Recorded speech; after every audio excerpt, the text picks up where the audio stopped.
I love JoeBlow.com. I'm serious. Hey, Jimmy O here at Joe Blow Comic-Con. Here we are. I'm at Joe Blow. He just saw some really cool footage for Valerian. Now, the first question I have, do I actually have to say the whole title? No, do not say the whole title.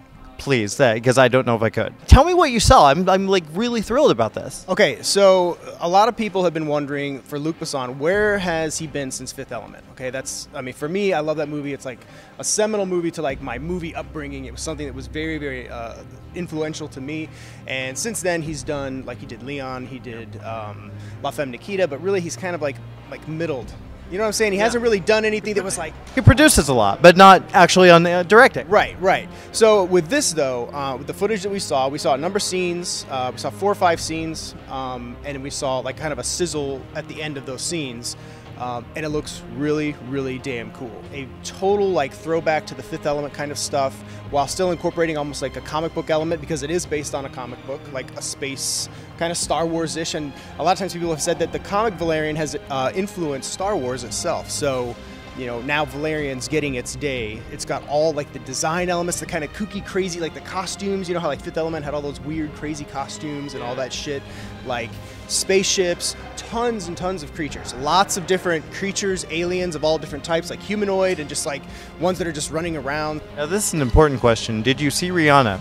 I did. Rihanna is in the film. I don't know how involved she is, but there's a scene. One of the scenes we saw was Dane DeHaan in his armored getup going into a kind of like a, I don't know, like a kind of a slum type like red light district in space, and there's like all these crazy costumes and sexy chicks and whatnot, and he gets pulled into a like a bar by your buddy Ethan Hawke, who's wearing a cowboy hat and a nose ring to an ear ring, and he's like got eyeshadow, and I know people are gonna have fun with his. It's probably like a little cameo role, but it's really fun and goofy for him. So, but anyways, he pulls Dane DeHaan. Dane DeHaan sits down and he's like getting ready to get a striptease, and you see like these legs come into frame, and then they sit down on a chair, and then the camera zooms in and it turns around and it's motherfucking Rihanna.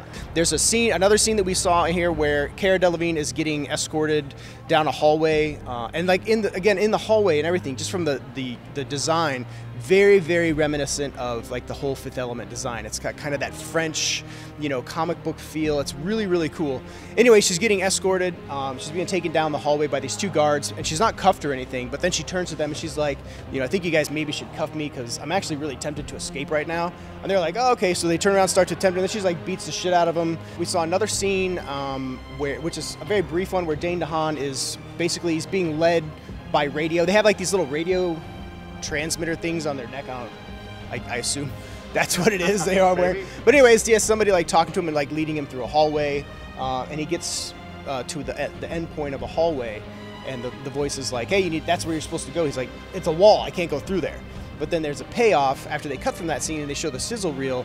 The way they end it, which is really, really probably the coolest thing we saw out of all of the footage, was he hits like a button and it like a faceplate thing comes over his armor, so he's like fully armored, and he just charges through the wall.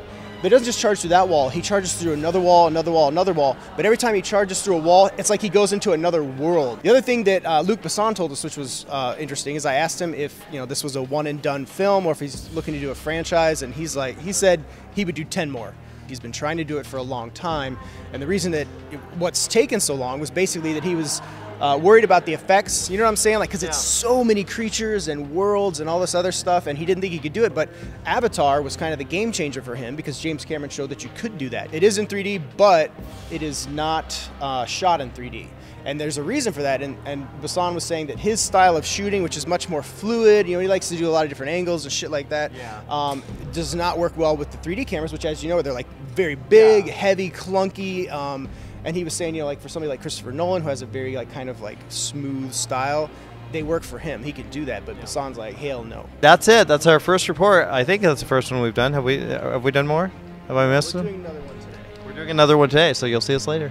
You know, this is so much fun talking to you about this. I'm a little jealous, man. You should be. I am very jealous. I'm surprised you guys didn't see it, Yeah, well, we're gonna be doing a lot of this stuff here at Joe Blow, so keep watching and we're posting everything we can. We're happy to do all the stuff, everything, including the bloopers. pictures of Jimmy O in his hotel room, naked. Those will be online. Yeah, probably. For purchase. Probably. For purchase? Purchase. I hope they sell.